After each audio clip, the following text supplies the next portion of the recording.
Lionel Messi, যে নামটি আধুনিক ফুটবলের সৌন্দর্য, ধারাবাহিকতা এবং পরিপূর্ণতার প্রতীক।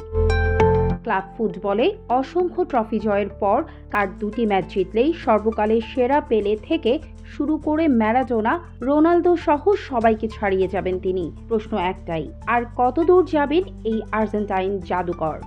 বিশ্বকাপ ইতিহাসে সবচেয়ে বেশি ম্যাচ খেলার রেকর্ড ইতিমধ্যেই নিজের করে নিয়েছেন মেসি। 26টি ম্যাচ খেলে তার জয়ের সংখ্যা 16টি।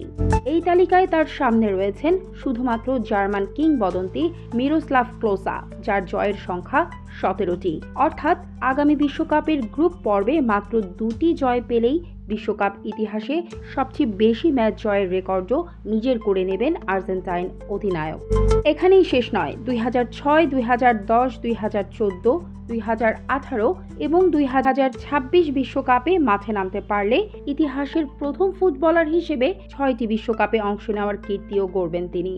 আরেকটি রেকর্ডও হাতছানি দিচ্ছে। ক্যারিয়ারের গোধূলি বেলায় দাঁড়িয়েও মেসির ছুটে চলা যেন এক তরুণের মতো। ব্যক্তিগত অর্জনের পাশাপাশি আর্জেন্টিনাকেও ধরা হচ্ছে শিরোপার অন্যতম দাবিদার। আর তাই ইতিহাসের দরজায় আবারও কড়া নাড়ছেন ফুটবল জগতের এই খুদে জাদুকর। সংখ্যা, ট্রফি আর রেকর্ডের বাইরে গিয়ে প্রশ্নটা হয়তো আরও গভীর। মহানত্ব কি কেবল অর্জনের হিসাব, নাকি প্রজন্মের পর প্রজন্ম মানুষের হৃদয়ে বেঁচে থাকার নামই প্রকৃত অমরত্ব? Citizen voice, news desk.